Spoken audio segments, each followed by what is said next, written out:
Okay, so right out of the bat, this is not a video about fixing yourself. It's not about becoming calmer or nicer or more disciplined in the new year in 2026. And it is not another list of habits that you're going to try for a week or a month or whatever and then forget about. It's actually about learning how to stop getting hijacked, if you will, in the moments that matter. And it's about recognizing what's happening before you react and then choosing from clarity and strength instead of a reflex. Hi, I'm Leezá Steindorf, and I'm an international leadership coach, conflict resolution specialist, and the creator of the Ground of Being framework.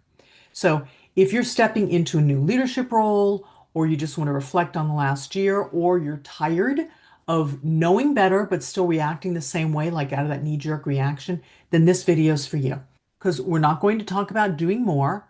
We're going to slow down just enough to actually see clearly and to step out of autopilot, that knee-jerk reaction, as I said, and that you can return to the ground that's beneath your choices so that those hard moments don't pull you out and away from yourself, but that you can stay there and stay present. So this isn't a formula. It's actually giving you tools to find your way back. And you'll leave with practices that you can actually live. All right. So we're going to start with recognizing what did this year reveal? And we start with recognition because you can't lead yourself if you're not willing to see what's actually happening, right? You have to be willing to take off the blinders and look clearly at what is, not what should have happened. So we're removing judgment. If anything, I hope you've seen some of my videos on non-judgment. We're not talking about what you should have done or what should have happened in an ideal world, and also not what you meant to do, but what actually happened. Like, what was the reality of it for yourself? And then you can ask, where did I slip into autopilot this year? Or what situations did I go into reactivity in? So you start getting clear on which moments or which decisions didn't sit right for you afterward and why. And so be clear, this isn't self-critique and it's not about making yourself wrong. It's about clearly seeing what is. And this can, at the beginning, it can feel uncomfortable. Go with that. Because the more that you do it without judgment, the more you can be able to see things and say, oh, so that's what it was. It simply was that. Okay. And reflection then becomes this powerful tool when you stop trying to improve the story and you start noticing the pattern, right? I've used the acronym POP, pause, observe, proceed. So this is where we're pausing and we're observing, we're reflecting back on the past year. Okay. So here's a practice that you can try. Take a page in a notebook. I like handwritten stuff, but if you want to do it your phone, computer, whatever, that's fine. But divide it in two. And on the one side, write down the situations where you just reacted knee jerk, maybe decisions you made where you didn't give yourself time, where it was spontaneous and you didn't pause. Just write all those situations down. And on the other side, in relation to those, write down what did you actually need? Or what did you want? Or what would have been useful to you? Yeah, so that second column is what would have helped in that situation. And think of, I don't know, three, four, five specific situations, decisions from 2025, when you said yes and you wanted to have said no, or where you said no, where you think you should have said yes, or where you snapped or you shut down or avoided or spiraled, whatever, situations that didn't go the way you wish they would have or you thought they should have for you. And then name the unmet need or desire that was underneath there. So this reflection is giving you the opportunity to understand when did you need actually rest or support or more time or boundaries or reassurance, right? Whatever was underlying those knee-jerk, those quick responses that didn't serve you as they could have. So reactivity is not a flaw, okay? This reflection is giving you information, it's data about a pattern. And when you recognize the signal and what's going on underneath instead of judging it, then you actually regain command and you find your the ground underneath you. You stand more solidly. Okay? All right, now we're going to look at agency and ownership. And what I mean by that is the strength of knowing what's yours and what's not. Okay? So it's not about blame. It's about it's this engine that runs your internally aligned choice making. Like what drives you in deciding what you want. That's ownership. And it's simply the moment that you say, yeah, this is mine, and I'm in command of my part of this, and that's not. It's super simple. So maybe there are times where you overcommitted, or maybe you avoided conversations or decisions, or maybe you just kept saying yes when everything in but your body and your spirit were saying, don't do that. So just be aware of it and own it without shame. Just being present is enough. Okay. So I'll give you an example. I had a client who really struggled because she kept saying, I keep saying, oh my gosh, I keep just agreeing to things that I really hate or that don't serve me. And she couldn't figure it out and she made herself wrong for it.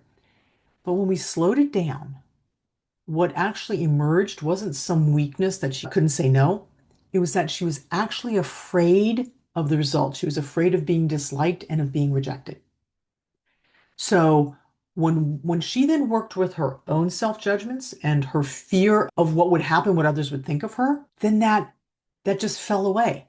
The angst that she felt about making decisions that served her fell away.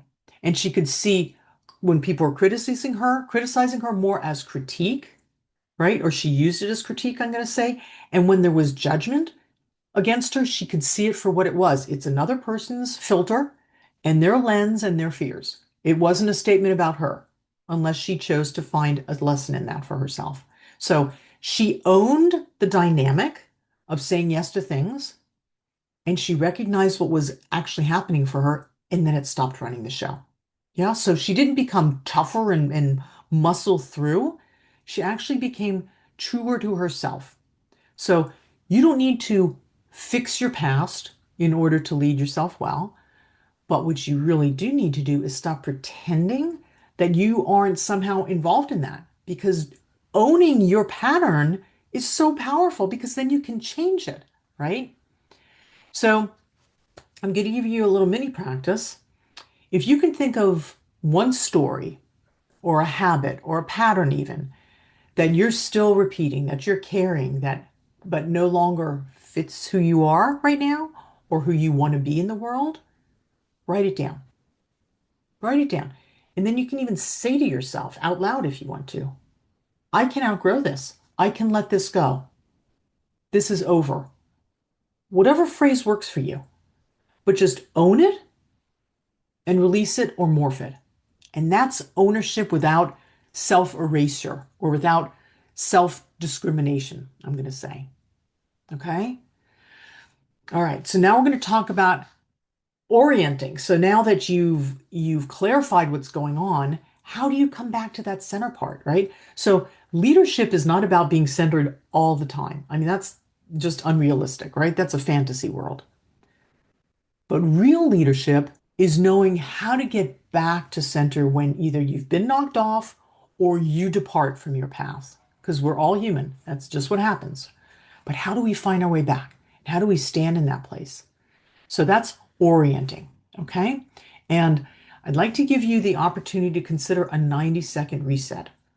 So when you're triggered, when something happens, when you feel knocked off center, your nervous system releases a whole chemical cocktail, if you will. And that's that fight, flight, or freeze. So if you can take that time and recognize it, like feel it, feel the urge to do something or to retreat or whatever it is that's your patterning, sit with that for a minute, recognize it, pause, and breathe. Move your body, stretch, go for a walk, whatever it is you need to do, and give yourself that 90 seconds before you reply, before you decide, before you send off that message, whatever it is. That pause, learning to pause, I promise it won't only change that particular moment, but when you add those up, it literally can change the coming year. Giving yourself that opportunity to pause. So create a practice for yourself. And you can ask yourself right now, before you actually need it, before it gets to that situation, establish for yourself what actually brings you back to center reliably. Is it a walk? Is it writing in a journal? Is it a breath practice? Maybe it's saying something like, I don't have to solve this yet, or this is not mine at the moment. Whatever it is, choose it in advance. Like capture it for yourself. As I said, write it down. And when you get triggered, when something throws you off, when you feel yourself depart, enact it. Bring that, orient, use that skill. And like every other skill, it's going to improve with time. I promise you, if I could do this, anybody could. Yeah, I was so easily set off center. I grew up in violence. I had a lot of trauma as a child. It took me a long time to recover from that, but my nervous system was so easily triggered. And now it's like when something happens, I recognize it. I can take that break and it's like, that's not mine, or I think I want to remove myself here. Whatever it is. But that learning to pause and orient is absolutely a skill that you can use. And it'll not only change your 20s, 26, it'll design it the way you want it to be. Okay? All right. And then from there, what do? You can take action that is really aligned, that you lead from intention and not from reactivity. Okay? So now you move from the ground of your being, from alignment with your values and also your wants. And that doesn't mean you're perfect. It just means that you stand more in your intention, in what works for you. And when you react less frequently and you reflect more, then you're in the best position to respond because you've given your system time to understand what's happened and to make decisions that are aligned with what feels right to you from that center part. And you're not going to be dictated to by external circumstances, by other people, by the lay of the land, right? You actually learn to lead yourself from steadiness instead of urgency.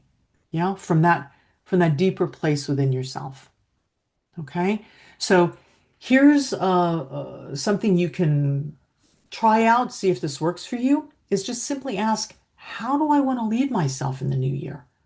Both when things are calm and when they're hard.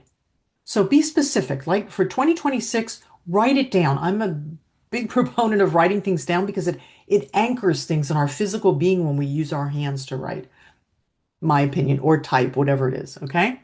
So maybe you want to decide that you're going to pause for 5 minutes before you make decisions.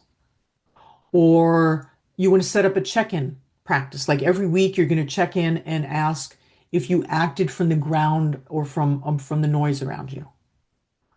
Or maybe you want to choose stillness over going fast, over speed, right?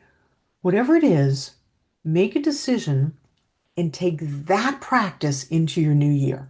Let that be the thread that you can follow through. Yeah. So we're not talking about excellence. It's not about doing it right and being perfect. I am talking about excellence. I'm talking about internal excellence, but not external, not about being polished. Yeah. It's about alignment and acting in ways that match who you know yourself to be. Okay. So as we move into 2026, kind of exciting, new start, fresh new year, right? This is an invitation to you to react less, to reflect more, and to return to yourself again and again. And that at some point, that's going to be so much your home base, it's going to feel uncomfortable to leave it. Because how you lead yourself actually sets the tone for everything else, literally. And have faith in yourself that you can do this. Again, if I could do it, anybody could. All right. So if this landed with you, share it with someone who's also ready to come back to center or who gets thrown off easily. And if you want to go deeper into this work and explore the ground of being, then contact me at the link below. And this isn't about becoming better. Please keep that in mind, right? You're already good the way you are. It's about becoming more here and now, about being all of who you are. And that is literally where real leadership begins. Be well.